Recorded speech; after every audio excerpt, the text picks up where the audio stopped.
Shalom, selamat pagi saudara semua. Salam jumpa kembali dalam Renungan Pagi GKO Cibitung, edisi Rabu 14 Desember 2022. Saudara-saudara, mari kita berdoa. Dalam nama Bapa, Anak, dan Roh Kudus, kami bersyukur untuk setiap helaan nafas yang Tuhan izinkan atas hidup kami. Kami berterima kasih atas kemurahan-Mu yang terjadi atas hidup kami, juga terjadi atas keluarga kami.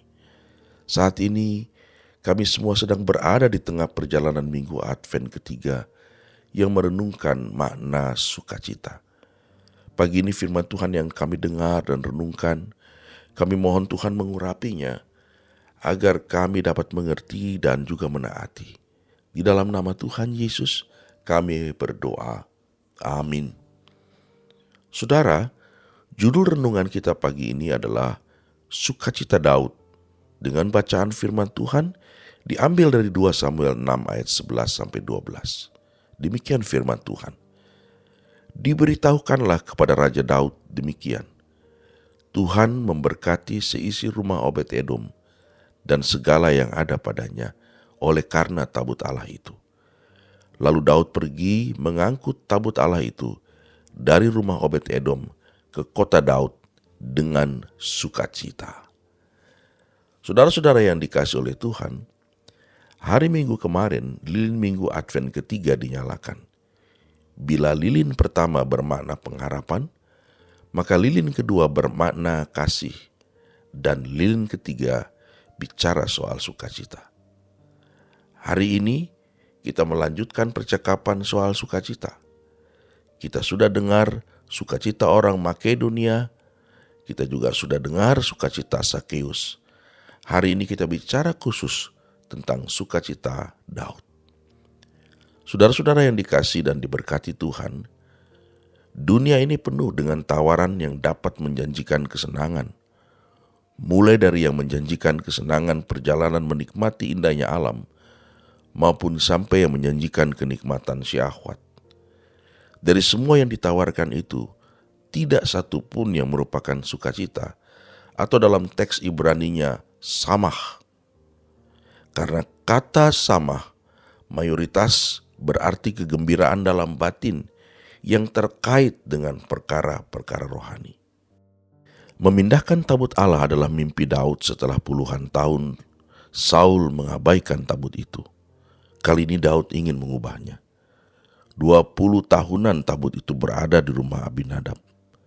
Ketika pemindahan, terjadi insiden Usa anak Abinadab meninggal karena sembarangan menyentuh tabut itu. Hal itu membuat sukacita Daud sirna dalam sekejap. Dia batal bawa tabut dan diserahkan kepada Obed-Edom orang Gad. Namun, hanya 3 bulan berselang, Obed-Edom sekeluarga diberkati Tuhan luar biasa. Maka hal itu membuat Daud kembali bersemangat untuk membawa pulang tabut Allah ke kota Allah. Dan akhirnya hal itu dapat terwujud, dan itu membuat Daud memiliki sukacita yang melampaui kesenangan duniawi. Ingatlah saudara, lilin Advent ketiga sudah dinyalakan. Maka hal itu berarti kita diminta untuk mengembangkan sukacita kita. Sukacita Daud muncul karena relasinya dengan Allah melalui media tabut.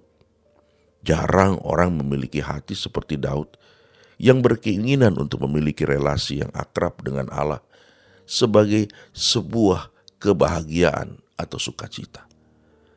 Lihatlah betapa banyaknya manusia yang terdaftar di gereja, namun mereka tidak memiliki sukacita karena persekutuannya dengan Allah. Mereka masih menemukan kenikmatan duniawi sebagai sumber sukacita mereka. Mereka terus memilih menekuni jalan yang salah dengan terus menghirup sukacita palsu karena dunia. Mereka tidak pernah merasakan indahnya dan sukacitanya mengalami Tuhan dalam hidup mereka. Karena itu, alamilah Allah saudara, seperti kata pemazmur, kecaplah dan lihatlah betapa baiknya Tuhan itu. Kita berdoa. Bapa di sorga, Mampukanlah kami untuk memiliki sukacita karena Allah, bukan karena barang duniawi. Sukacita karena Immanuel, karena Allah tak lagi terasa jauh, tetapi menyertai kami.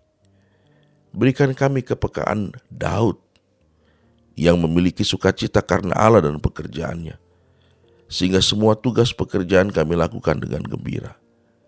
Sertai dan berkati saudara-saudara kami yang sakit dan yang memiliki beban masalah. Tuhan menyembuhkan dan membukakan jalan bagi mereka. Demi Yesus Kristus Tuhan kami berdoa. Amin. Kiranya Tuhan Yesus menyertai dan memberkati saudara sekalian.